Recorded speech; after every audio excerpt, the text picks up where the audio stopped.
Good morning students. आज हम पढ़ेंगे इंग्लिश का chapter 3 Ashoka the great. Ashoka the great, Ashoka कौन थे बच्चों? इस चैप्टर में, पूरे चैप्टर में जो है हम आज पढ़ने जा रहे हैं अशोका यानी कि महाराजा अशोका के बारे में।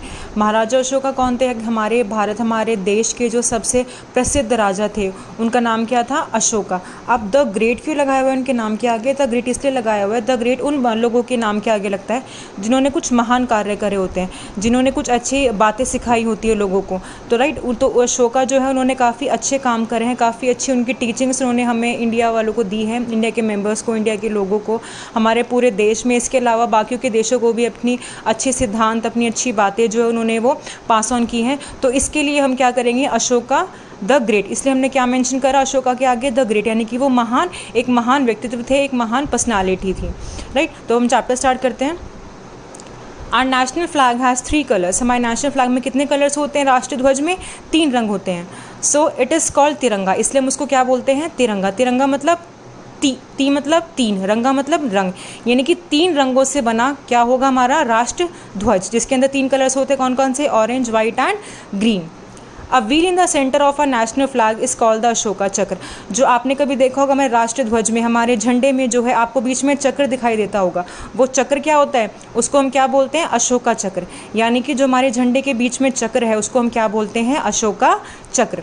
It has 24 spokes. उसमें कितनी स्पोक्स होते हैं? स्पोक्स मतलब धारियाँ। उसमें कितनी धारियाँ होती हैं? 24 धारियाँ। This chakra was included to honour the great king. ये जो चक्र है ये हमारे राष्ट्रीय ध्वज में क्यों इंक्लूड किया गया? ताकि हम अशोका को, महाराजा अशोका को क्या कर सकें? सम्मानित कर सके, उनका सम्मान कर सके। ऑनर करना मतलब किसी को सम्मानित करना, किसी को रिस्पेक्ट देना। तो उनको सम्मानित करने के लिए क्या करा हमने? राष्ट्रीय ध्वज में जो है उस अशोका चक्र को इंक्लूड किया। Ashoka and to help the Indians to remember his teachings. साथ साथ में हमने क्या करा? जो अशोका की टीचिंग्स थी उनको लोग याद रखें, इसलिए हमने क्या करा? राष्ट्रीय ध्वज में किसको इंक्लूड किया? अशोका चक्र को। Ashoka was born about 2000 years ago in a rich kingdom which was very big. Ashoka का जो जन्म है वो 2000 वर्ष पूर्व हुआ था एक रिच किंगडम में। यानी कि किंगडम क्या होता है? एक राज्य, यानी कि काफ़ी अमीर, काफ़ी बड़े राज्य में जो है अशोका का जन्म हुआ था। विच वॉज वेरी बिग, जो कि जो राज्य क्या था? काफ़ी बड़ा था। किंगडम मतलब राज्य। It was called the Mauryan empire. उसको हम क्या बोलते हैं? किस नाम से बुलाते हैं? मौर्यन एम्पायर। यानी कि उस राज्य में जो जिसका राज चलता था उसको हम क्या बोलते थे? साम्राज्य। यानी कि जो उनका जन्म है, जो उनका पूरा किंगडम था, उस राज्य का क्या नाम था? मौर्यन एम्पायर। एम्पायर मीन्स साम्राज्य, यानी कि उनके पूरे साम्राज्य का नाम क्या था? Mauryan empire. The people of the kingdom lived in a beautiful houses made of brick and wore silk clothes. जो उस किंगडम के, जो उस राज्य के लोग थे वो क्या पहनते थे? सिल्क क्लोथ्स पहनते थे। और वो रहते कहाँ पर थे? ईंटों के बने मकानों में वो रहते थे।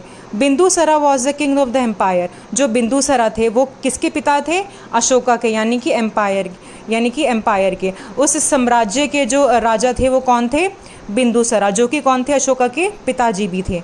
एंड सुबधांगरी वॉज हिज क्वीन। और जो सुबधांगरी थी वो कौन थी? उनकी क्वीन थी, यानी कि उनकी रानी थी। अशोका वॉज ए बिलवर्ड सन। और अशोका जो थे वो राजा बिंदुसरा और रानी सुबधांगरी के क्या थे? बेटे थे। बिलवर्ड सन मतलब प्यारे बेटे। The king and the queen love their son very much. जो किंग और क्वीन है वो अपने लड़के को, अपने बेटे को यानी कि अशोका को बहुत ज़्यादा प्यार करते थे। In childhood Ashoka use to play in the royal garden with his pet baby tiger. अपने बचपन के दिनों में जो अशोका है वो अपने रॉयल गार्डन, यानी कि काफ़ी बड़े राजघराने, जिस बोलते हैं ना रॉयल मतलब काफ़ी बड़ा, उस गार्डन में जो है अपने पेट बेबी टाइगर के साथ में खेलते थे। यानी कि उनके पास क्या था? एक छोटा शेर का बच्चा। He also use to go for hunting and riding in the forest with his friends. वो अक्सर जो है शिकार के लिए जाते थे। शिकार, हंटिंग मतलब शिकार पे जाना, and riding in the forest with his friends, और कभी कभार अपने दोस्तों के साथ में जंगल में घूमने जाते थे। Ashoka had the best of teachers to teach him in his young age. Ashoka के जो टीचर्स थे, जो उनकी यंग एज में, यानी कि जो उनके शुरुआती दिनों में एक यंग एज होती है, उसमें जो उनके टीचर्स थे वो काफ़ी अच्छे थे, जिनको उन्होंने क्या सिखाई थी? काफ़ी अच्छी चीज़ें बताई थी। यानी कि हम कह सकते हैं कि अशोका के जो टीचर्स थे वो काफ़ी बेस्ट टीचर्स थे, क्योंकि उनकी जो शिक्षाएं थी, उन टीचर्स ने जो उनको टीचिंग्स पढ़ाई थी अशोका को, वो काफ़ी हेल्पफुल हुई अशोका के लिए भी और हमारे भारत देश के लिए भी। One of them one of them taught him to aim an arrow so well that it could shoot a flying bird. जो पहले टीचर थे उन्होंने उनको क्या सिखाया कि कैसे वो तीर कमानी कर सकते हैं। एरो, एम एन एरो मतलब कैसे तीर कमानी करते हैं, ताकि तीर कमानी से वो किसको मार सकें, एक किसको शूट कर सकें, एक फ्लाइंग बर्ड को, यानी कि ऐसे एक उड़ते हुए पंछी को वो शूट कर सकते हैं एरो से। वो किसने पढ़ाया, उनके पहले टीचर ने, यानी कि पहले टीचर से उन्होंने क्या सीखा, तीर कमानी। Another teacher taught him to strike his sword as fast as cobra. दूसरी टीचर ने उनको क्या सिखाया कि वो अपनी तलवार को, स्वॉर्ड मतलब अपनी तलवार को कैसे तेज़ी से चला सकते हैं, यानी कि जो उसकी स्पीड है, जो तलवार चलाने की जो स्पीड है वो किसके बराबर हो, कोबरा। कोबरा क्या होता है, कोबरा स्नेक होता है, एक सांप होता है जिसकी स्पीड क्या होती है, बहुत ज़्यादा होती है। तो उनके जो दूसरे टीचर थे उन्होंने क्या सिखाया कि अपनी तलवार को इस तरीके से चलाओ कि जैसे कि वो किसकी स्पीड में लगे, कोबरा, यानी कि अपनी जो तलवार की स्पीड है उसको क्या करो, काफ़ी तेज करो। Others taught him to be a good and brave king and handle the modern empire. और जो बाकी के टीचर्स थे उन्होंने उनको क्या सिखाया कि कैसे वो एक गुड यानी कि अच्छे, और ब्रेव यानी कि ब्रेव किसको बोलते हैं, ब्रेव जो साहसी लोग होते हैं, कैसे वो एक साहसी जो किंग है बन सकते हैं, और कैसे वो साहस से अपने जो मॉडर्न एम्पायर है, जो अपने साम्राज्य को है वो संभाल सकते हैं। तो यानी कि जो उनके 3 टीचर्स थे उन्होंने उनको अलग अलग अपनी अपनी शिक्षा, अपनी अपनी टीचिंग्स दी। After the death of his father Bindusara, Ashoka got his throne and became the king.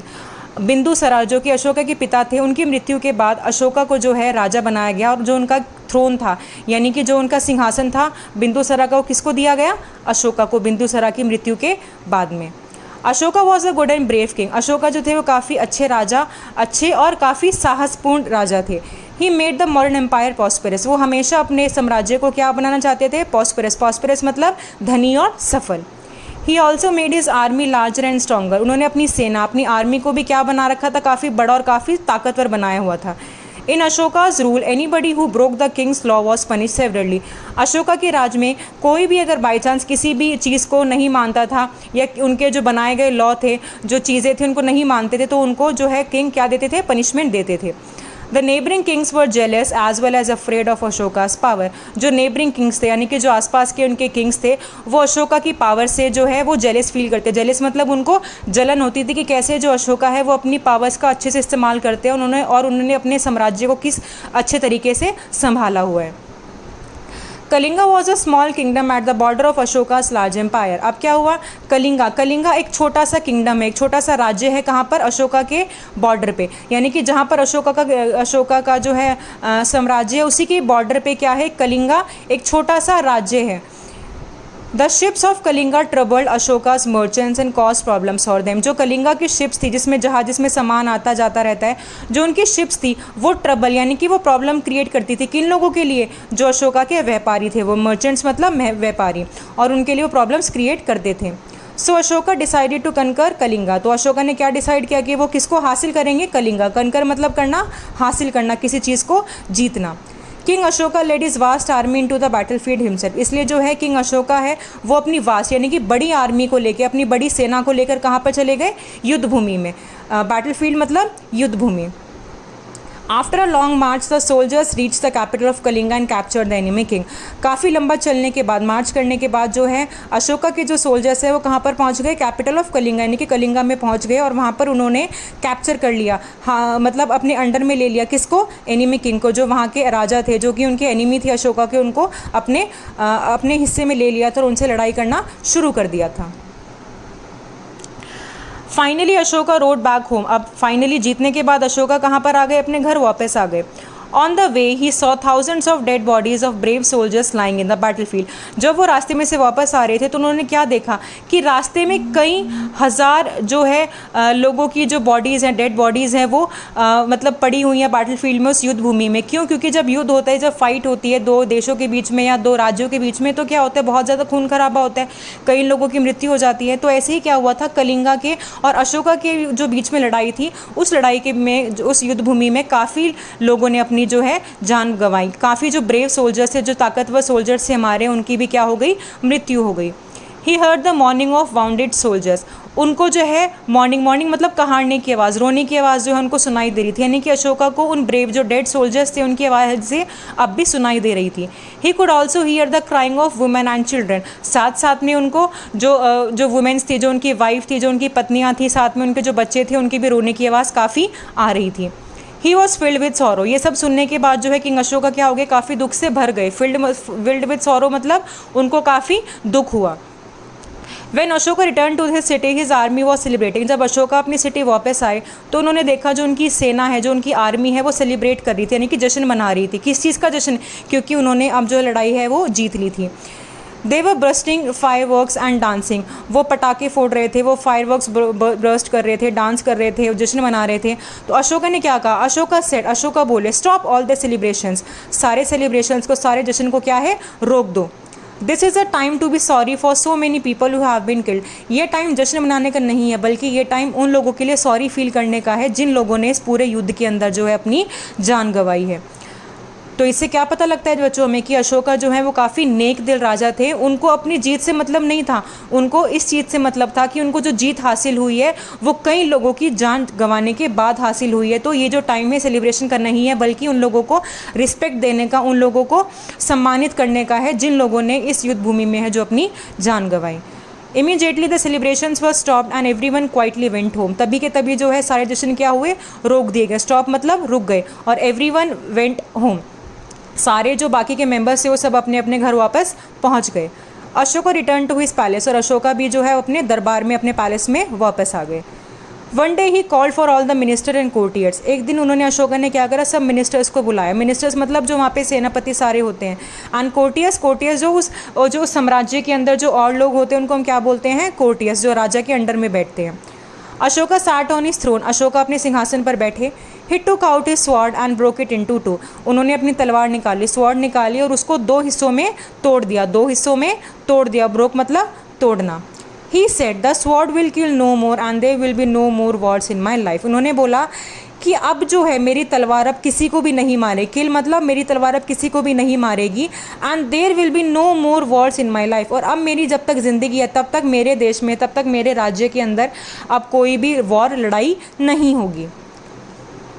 All the courtiers were surprise to hear this. जो सारे बाकी के कोर्टियर्स जो दरबारी थे वो क्या हो गए, इस चीज़ को सुनकर सब सरप्राइज हो गए। सरप्राइज मतलब वो चौंक गए। From that day onwards king Ashoka was a different person. और उस दिन से जो अशोका हैं वो एक अलग इंसान बन गए थे, एक अलग सोच के इंसान बन गए थे। जो उनकी सोच थी वो पहले से क्या हो गई थी, अलग हो गई थी। हिज हार्ट हैड चेंज्ड, उनका जो दिल है वो क्या हो गया था, काफ़ी चेंज हो गया था। उनकी जो सोचने की पावर थी, जो थिंकिंग पावर थी वो क्या हो गई थी, अब चेंज हो गई थी। जो उनका सोचने का नज़रिया था वो बदल गया था। To him his empire was a large family and he took care of his family just like a father. उन्होंने बोला जो उनका एम्पायर है, जो उनका साम्राज्य है, वो खाली साम्राज्य नहीं है, बल्कि वो एज अ लार्ज फैमिली है, वो उनका एक पूरा परिवार है। और जैसे कि एक परिवार में एक पिता जो है अपने सब बच्चों की, अपने मेंबर्स की देखरेख करता है, वैसे ही अशोका का धर्म है कि वो अपने साम्राज्य के जितने भी लोग हैं एज अ फादर उनकी हेल्प करें, उनकी टेक केयर करें। He build many new cities and beautiful parks. इन्होंने इसलिए क्या बनाया, नई नई सिटीज़ बनाई, ब्यूटीफुल पार्क्स बनाए। He build free hospitals for the people, साथ साथ में उन्होंने नए हॉस्पिटल्स बनाए जिसमें कि लोगों का मुफ्त में इलाज किया जाएगा। He planted trees along the roads, उन्होंने रोड्स के बराबर में क्या करे, नए प्लांट उगाए।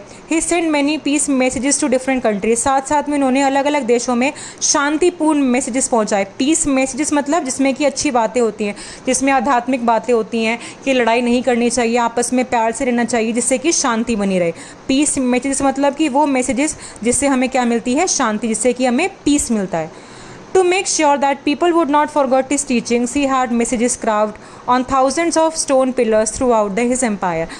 साथ साथ में उन्होंने क्या करा कि उनको लगा कि मेरे जो लोग हैं, जो मेरे साम्राज्य के, जो मेरे देश के लोग हैं, मेरी टीचिंग्स को, मेरी बातों को, मेरी जो सिद्धांत है उनको ना भूले। इसके लिए उन्होंने क्या करा, अपने मैसेजेस को, जो उनकी कही गई बातें थी, इनको काफ्ट करवाया। काफ्ट मतलब उसको गुदवाया, किसके अंदर, स्टोन पिलर्स के अंदर। जो स्टोन पिलर्स होते हैं काफ़ी बड़े बड़े पिलर्स होते हैं, उन पर क्या करा, उन्होंने अपने मैसेजेस को लिखवा दिया थ्रू आउट हिज एम्पायर। यानी कि उनके एम्पायर में, उनके साम्राज्य में जितने भी स्टोन पिलर्स थे उनके ऊपर आज के भी टाइम में क्या है, उनके मैसेजेस, उनकी जो टीचिंग्स है, उनके जो सिद्धांत है वो आज भी लिखे गए हैं। Many such pillars marked with these teaching still stand in India today. आज भी हमारे इंडिया में वो जो पिलर्स हैं अभी भी वहाँ पर स्टेबल है, और आज भी उन पे जो है अशोका की टीचिंग्स, उनकी कुछ आध्यात्मिक बातें लिखी गई हैं। विद द अशोका चक्र इन बिटवीन, और उनके बीच में क्या है, अशोका चक्र है, राइट। तो बच्चों अब इससे हमें क्या पता लगता है कि जो अशोका राजा थे वो एक टाइम पे उन्होंने जो कलिंगा के साथ उन्होंने वॉर करी थी, उनका मुद्दा ये था कि वो कलिंगा को जीतेंगे, लेकिन जब उन्होंने देखा कि उससे जो है काफ़ी लोगों की मृत्यु हो रही है और उनके देशवासी जो हैं, जो काफ़ी सोल्जर्स हैं, उन्होंने अपनी जान गंवा दी, तो उन्होंने क्या करा कि अब जो है मैं लड़ाई नहीं करूँगा, और इसी रीज़न से उन्होंने क्या करा, अपनी तलवार को 2 हिस्से में तोड़ दिया। उस तलवार को 2 हिस्से में तोड़ने का मतलब ये था कि इंसान को जो है कुछ चीज़ें जो हैं बिना लड़ाई के और एकदम शांत दिमाग के साथ में करनी चाहिए, और हर चीज़ लड़ाई से या फिर गुस्से से हमें नहीं करनी चाहिए। हर चीज़ का जो सॉल्यूशन होता है वो शांति से या फिर आपस में बैठकर बातों से हो सकता है, और कभी भी जो लड़ाई से है कभी भी किसी को बेनिफिट नहीं होता, तो इसलिए हमें कभी भी किसी से कुछ बहस या मिसअंडरस्टैंडिंग की लड़ाई कभी नहीं करनी चाहिए। और जैसे कि अशोका ने क्या करा कि तरीके से अपनी टीचिंग से, अपनी अच्छी आध्यात्मिक बातों से जो है हम लोगों को मैसेजेस पहुँचाए, तो उसी तरह से जो है हम अपने आगे लाइफ को कंटिन्यू करें।